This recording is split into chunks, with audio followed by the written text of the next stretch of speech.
Go. So this is my Mentos rocket experiment explanation for the third part of week 3 of the rocket experiment. I'm Joshua John Hazen, and this is my experiment.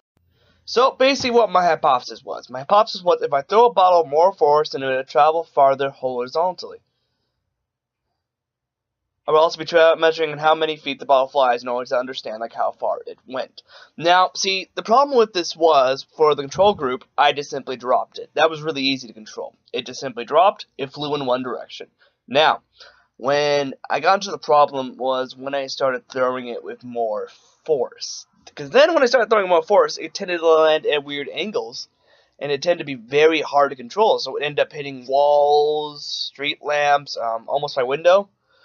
And it tended not to travel very far, so I found the hypothesis to be a failure in my case, but that's because more of a lack of space and whatnot. But I think if I did it under different conditions and with a little more control, I could see this hypothesis actually being effective.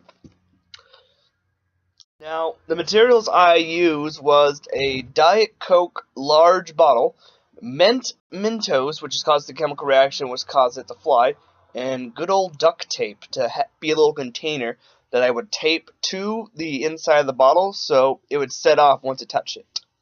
Now, when it comes to the laws, basically how the first law worked was the chemical reaction caused an uneven force inside the bottle which caused it to move, which applies to the first law.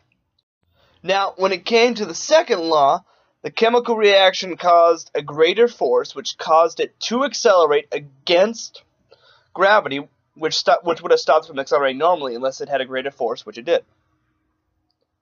Excuse me. Eventually, that greater force stopped because it ran out of steam from the acceleration, which caused the Earth to be the greater force of the two. Now, when it came to Newton's third law, the chemical is reacting against the bottle itself. So basically, for every equal and opposite, there is an equal opposite reaction. So basically, the reaction itself is reacting against the bottle. And that will be my experiment.